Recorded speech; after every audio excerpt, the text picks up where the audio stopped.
What's poppin', people? It's Dante, currently walking around Shinjuku, Tokyo, Japan. Check it out, we got some salary man. I think that's such a funny word. Like the white collar worker, the salary man. Yeah, some candid thoughts about Tokyo. Honestly, I'm blown away by the people specifically. Like, this to me is what it's like when a culture sustains itself throughout like generations, like centuries, really. Like, this is something special that I'm witnessing. Just the orderliness, the cleanliness, the sort of kindness of strangers is incredible. Like, you go anywhere, they start to bow at you. They'll give you a hot towel when you go to any random coffee shop to wipe your hands down. Every toilet has a freaking built-in bidet, and they're like these like futuristic toilets. I swear my seat is like heated or something. You know, when you go on the escalator, everyone's on the left-hand side. If you want to go up, you can walk on the right-hand side. There's a single file line waiting for the train stations. By the way, you go into a train station and you're waiting for the subway, and you literally hear these beautiful sounds of birds. Like, they're fake sounds of birds, of course, but it's beautiful.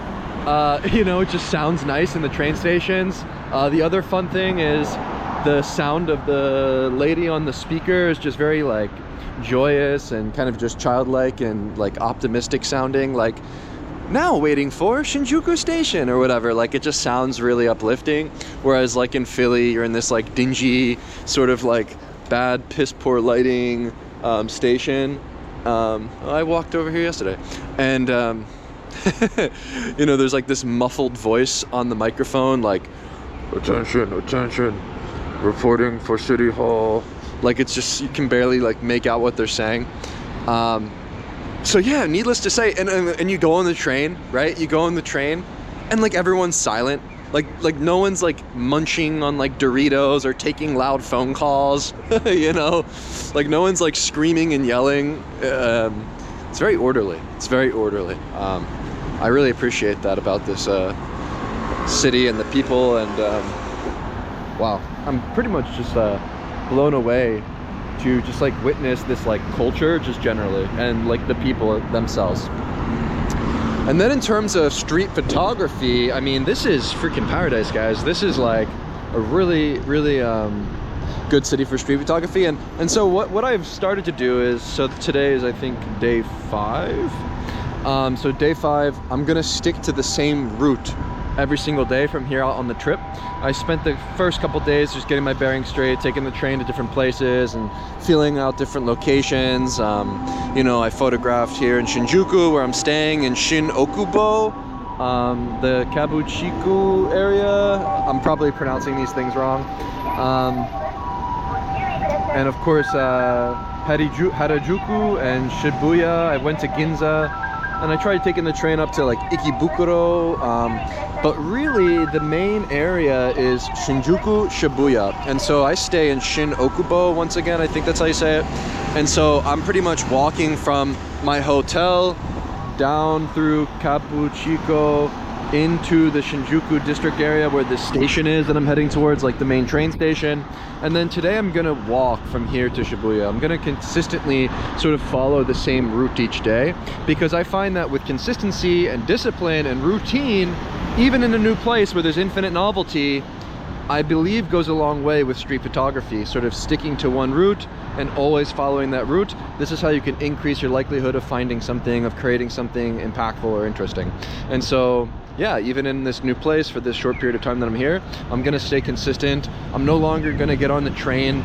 Honestly, I'm only gonna take the train to come back home to my hotel at night, so that I can sort of unwind and go through my photos before I go to bed. I found this all-you-can-eat yakiniku.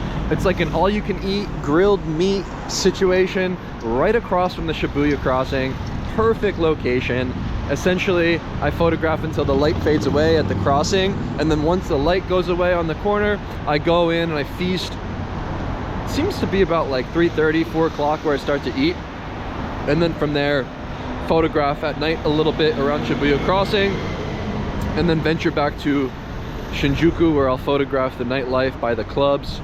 And not really having much luck with that. I feel like I get a lot more sluggish and yeah, just generally lethargic at nighttime, which I believe reflects in the photography.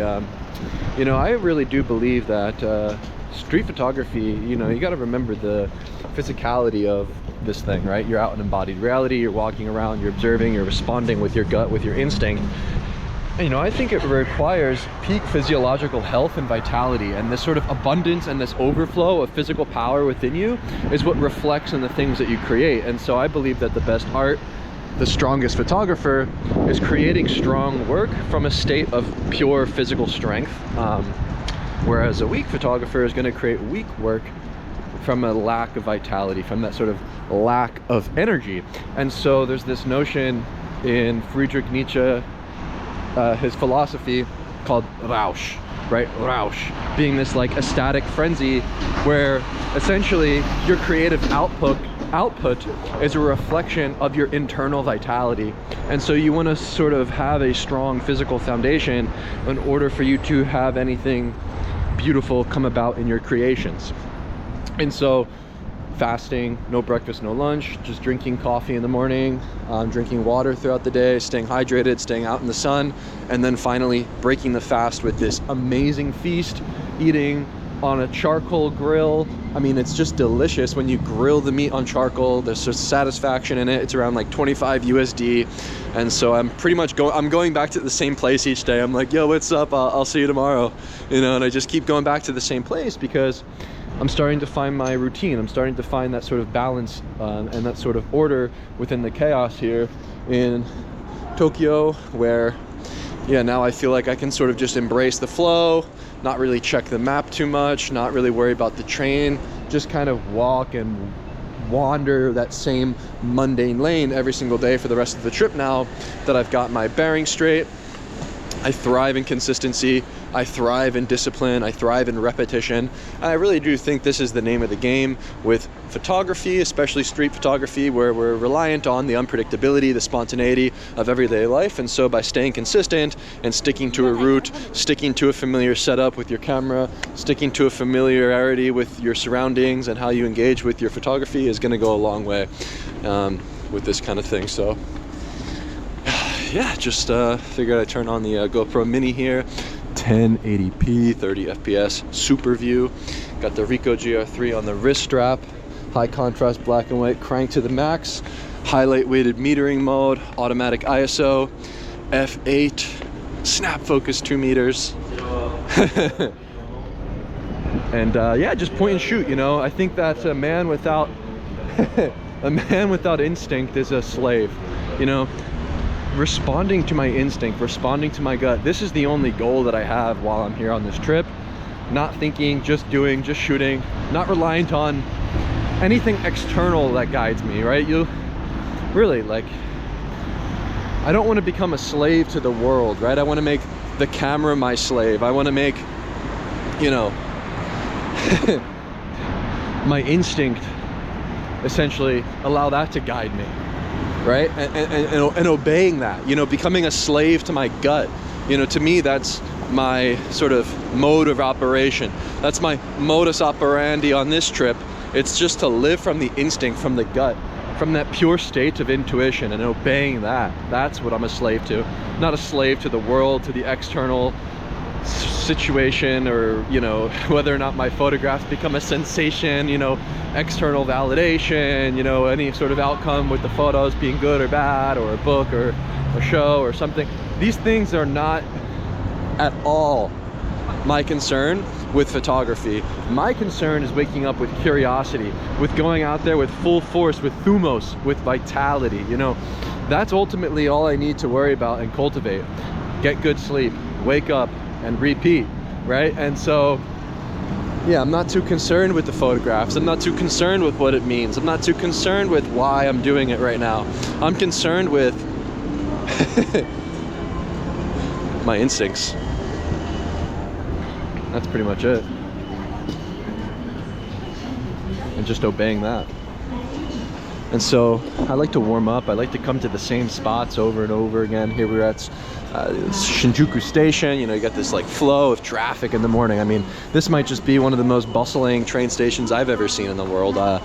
it's pretty incredible. I mean, it's a sublime experience just to witness the sort of infrastructure of a city. Like, how is anything being held together right now? How is there such order in the chaos of this world of ours? You know, where the earth is positioned at this like very particular angle, at a very particular axis in direct relationship to the sun, which gives us the ability to sort of like even have life on earth. And then we created all of these like sort of infrastructure and buildings and train stations, and everyone has their sort of like role to play. And it's just like a very sublime feeling when you zoom out and you look down at the city this way as this sort of like living, breathing organism. And to me, it's just a sublime experience to witness life in a city, and is ultimately why I love street photography. I have this fascination with humanity, with people. You know, I absolutely love exploring the world, wandering, you know, the ultimate flaneur in the world. That's my aim, is to sort of just wander endlessly and to continue marching into the unknown, you know, to follow my gut and to sort of remind myself that, you know, I'm gonna die. And so, you know, what's beautiful about photography is it's removed all fear from my life. I feel like with photography, it's a superpower for that fact, you know, where it's giving me this ability to just go out into the world, to explore new places, to meet new people, to try new things, to push myself both creatively, physically, spiritually. And so, yeah, photography really is beyond this notion of creating art. I think it's something that allows me to cultivate a lifestyle, a philosophy, a way of approaching the everyday mundane existence of life. You know, that eternal loop. You know, do you thrive in the eternal loop of waking up each day? You know, to me, photography is a way for me to conquer myself and the world. It's a way for me to express myself through vitality and allow that abundance and overflow of power come out of me, where I'm simply a vessel for the medium, and I respond to my gut and I allow the life to come to me, and then I'm just there and I'm prepared with my camera, ready to press the shutter. But I'm not trying to force anything. I'm not trying to control anything. I kind of let go and embrace this sort of ecstatic frenzy when I'm on the street. And so as much as I believe that order and discipline and consistency and routine is critical to this kind of game of street photography, there's something to be said about having that balance between the Apollinian, the Dionysian, you know, between order and chaos, and sort of finding that fine line between, you know, this kind of thing where, yeah, I think that's where we can thrive as street photographers, essentially.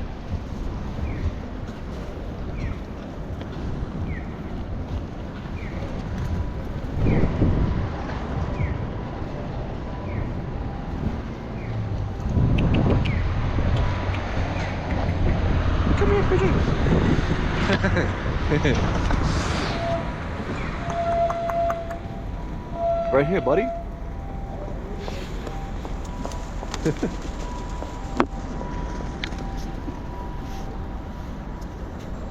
Come to me.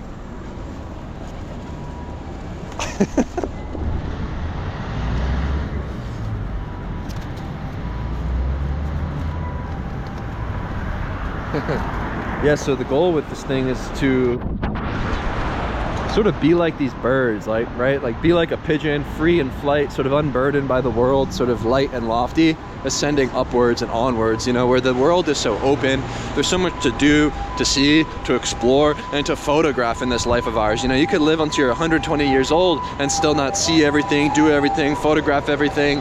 And so just remember that. And I find that, you know, the goal is to just keep marching beyond the horizon and just keep going and to just keep pushing myself each day, creatively, physically, spiritually, and sort of allow that sort of state of pure physicality and vitality, you know, this sort of peak physiological health, this sort of abundance, overflow from within me out into my creative output, right? And you know, the goal is to create a new world. The goal is to create your own world and to go into your own creative cocoon as an artist. And so it's pretty much it. Just wanted to share some candid thoughts. Probably do this each morning when I wake up before I get into my flow state. So yeah, Cheers.